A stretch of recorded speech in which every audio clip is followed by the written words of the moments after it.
மூசா அலைஹிஸ்ஸலாத்து வஸலாம் காலத்திலே ஃபிரௌன் என்று சொல்லக்கூடிய கொடியவன், அவருடைய பெயர் காபூஸ் இப்னு வலீத் என்று. ஃபிரௌனுடைய பெயர் என்ன தெரியுமா? காபூஸ் இப்னு வலீத். ஃபிரௌன் என்பது வம்சாவளியுடைய பெயர். இவன் மிகப்பெரிய ஒரு கொடூர ஆட்சி செய்தான். அவன் இந்த உலகத்திலே 600 ஆண்டுகள் வாழ்ந்தான். இந்த ஃபிரௌன் இருக்கான் இல்லையா, இந்த உலகத்திலே 600 ஆண்டுகள் வாழ்ந்தான். அதிலே 400 ஆண்டுகள் ஆட்சி செய்தார். இந்த ஆட்சி செய்யும் போது அவருடைய சிலையை அவனே வடித்து மக்களுக்கு சொன்னான், என்னுடைய சிலையை தான் நீங்கள் வணங்க வேண்டும், நான் தான் ரப், ஆனா ரப்புக்கும் லாலா, கடவுளுக்கெல்லாம் பெரிய கடவுள் நான் தான் என்று சொன்னான். அப்படிப்பட்ட ஒரு அநியாயம், அப்படிப்பட்ட ஒரு அக்கிரம் செய்தவன் தான் ஃபிரௌன். அது மட்டுமல்ல அன்பானவர்களே, எந்த அளவுக்கு என்று சொன்னால், பனி இஸ்ரேல் மக்களை, இந்த ஃபிரௌன் இருக்கிறான பனி இஸ்ரேல் மக்களை கொத்தடிமையாக வைத்திருந்தான். மக்கள் மத்தியிலே பிளவுகளை ஏற்படுத்தி சிலரை உயர்ந்தவர்களாக சிலரை தாழ்ந்தவர்களாக வைத்திருந்தார். பனி இஸ்ரேல் மக்கள் எந்த அளவுக்கு முடியுமோ அந்த அளவுக்கு கொடுமைப்படுத்தினால் அவருடைய பச்சிலை குழந்தைகள் எல்லாம் நரபலி கொடுத்து வந்தார். அப்படிப்பட்ட ஒரு அநியாயக்காரன் தான் ஃபிரௌன் என்பது. அன்பானவர்களே, எந்த அளவுக்கு என்று சொன்னால், இந்த ஃபிரௌன் இருக்கின்றானே, இவருடைய தீமையை ஒழிப்பதற்காகத்தான் மூசா அலைஹிஸ்ஸலாத்து வஸலாம் அவர்களை அல்லாஹ் அனுப்பினார். மூசா நபி வந்தார்கள். அந்த மக்களை அழைத்துக் கொண்டு நைல் நதியை பார் செய்கிறார்கள். இதைத்தான் அல்லாஹ் சுப்ஹானஹு வ தஆலா திருமறை குர்ஆனிலே கூறுகிறான், வஜாவஸ்னா பிபனி இஸ்ராயீல் அல்-பார் ஃபஅத்பஅஹும் ஃபிரௌன் வ ஜுனூதுஹு பக்யன் வ அத்வா. அதாவது அல்லாஹ் கூறுகிறான், யூனுஸ் என்று சொல்லக்கூடிய அத்தியாயத்திலே 90வது வசனம், நாம் பனி இஸ்ரேல் மக்களை கடல் கடக்க செய்தோம், அவர்கள் கடல் கடந்து சென்றார்கள்.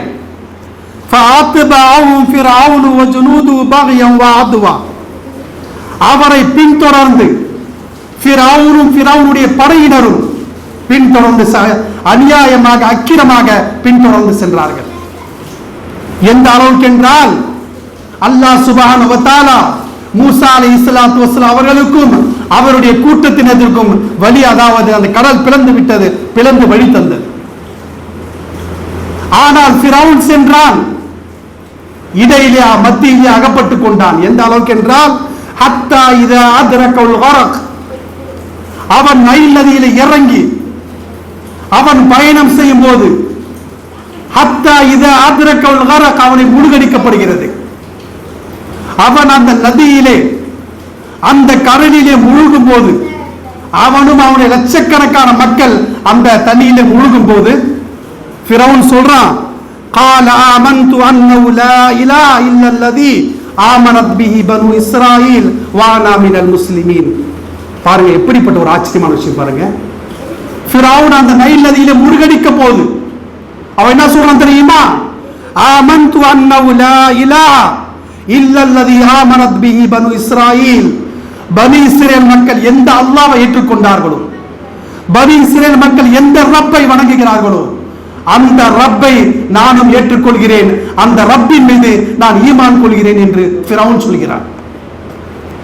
அது மட்டுமல்ல அன்பானவர்கள், எந்த அளவுக்கு என்றால், வானா மினல் முஸ்லிமீன், நான் முஸ்லிம்களில் ஒருவன் என்று சொல்கிறான். சொல்றது யாருங்க? ஃபிரௌன். கலிமா சொல்றான், முஸ்லிம்களில் நான் ஒருவன் என்று சொல்கிறான். ஆனால் எப்போது சொல்கிறான் என்று சொன்னால், அதான் நைல் நதியில் அந்த தண்ணீரில் மூழ்கடிக்கும் போது, சக்ராத்து நிலை வரும்போது, அவருடைய பார்வைகள் எல்லாம் கூர்மையாக்கப்படும் போது இந்த வார்த்தையை சொல்கிறான், நான் மூசாவுடைய ரப்பை நான் ஏற்கிறேன், நான் முஸ்லிம்களின் போது நான் முஸ்லிம்களில் ஒருவன் என்று சொல்கிறான். அல்லாஹ் இந்த விஷயத்தை கேட்டு என்ன சொல்ல தெரியுமா? ஆலான் வகத் அஸைத கப்லு வ குன்த மினல் முஃப்ஸிதீன். இப்போது தான் உனக்கு தெரிந்ததா? இதற்கு முன்னாடி நீ பாவம் செய்யவில்லையா? இதற்கு முன்னாடி இந்த குழப்பத்தை இருக்கவில்லையா? உனக்கு நாம் எவ்வளவு அவகாசம் தந்தோம். அல்லாஹ் சொல்றான், இதற்கு முன்னால் உனக்கு நாம் எவ்வளவு அவகாசம் தந்தோம். அந்த அவகாசத்தை ஏற்றுக்கொண்டாயா? என்ன அவகாசம் என்று சொன்னால் சகோதரர்களே, அல்லாஹ் குர்ஆன்ல சொல்றான்.